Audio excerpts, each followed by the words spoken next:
BJP प्रदेश अध्यक्ष सतीश पूनिया ने प्रधानमंत्री नरेंद्र मोदी के जन्मदिन की बधाई दी। इस दौरान उन्होंने बताया कि आज पूरी बीजेपी कार्यकर्ता और पदाधिकारी विभिन्न सेवा कार्य कर रही है।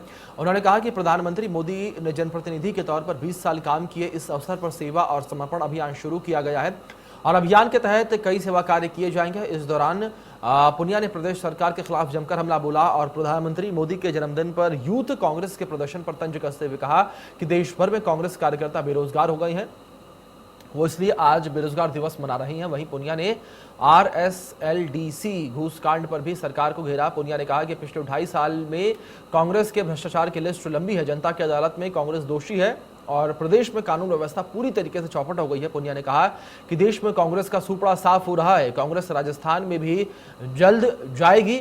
अब राजस्थान उपलब्धियों के नाम से नहीं, भ्रष्टाचार के नाम से जाना जा रहा है। राजस्थान में कांग्रेस के कुछ अंश हैं, इसलिए यहां लगातार भ्रष्टाचार बढ़ रहा है। कांग्रेस के राज में हर विभाग में भ्रष्टाचार हो रहा है। कर्मचारी से लेकर अधिकारी तक भ्रष्टाचार में लिप्त हैं।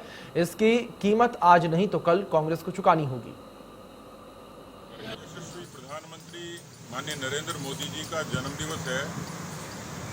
न केवल भारतीय जनता पार्टी अपितु अनेकों सामाजिक संगठन, समस्त देशवासी और केवल देश नहीं दुनिया में भी भारतवंशी उनका जन्मदिन गौरव के साथ मना रहे हैं।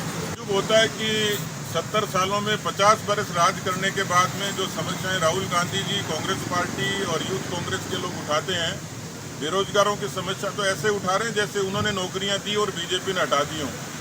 मुझे लगता है कि वो ठीक ही मना रहे हैं, क्योंकि देश के कश्मीर से लेकर कन्याकुमारी तक, कच्छ से कामरूप तक कांग्रेस पार्टी के नेता कार्यकर्ता बेरोजगार हो गए और 2023 में वो बेरोजगार होने वाले हैं, इसलिए उस बेरोजगारी का दिवस वो मना रहे हैं। धन्यवाद। देखिए, 2.5 वर्षों में राजस्थान की सरकार के खिलाफ यूँ तो एक लंबी फहरिस्त है कि सरकार जनता की अदालत में बराबर की दोषी है।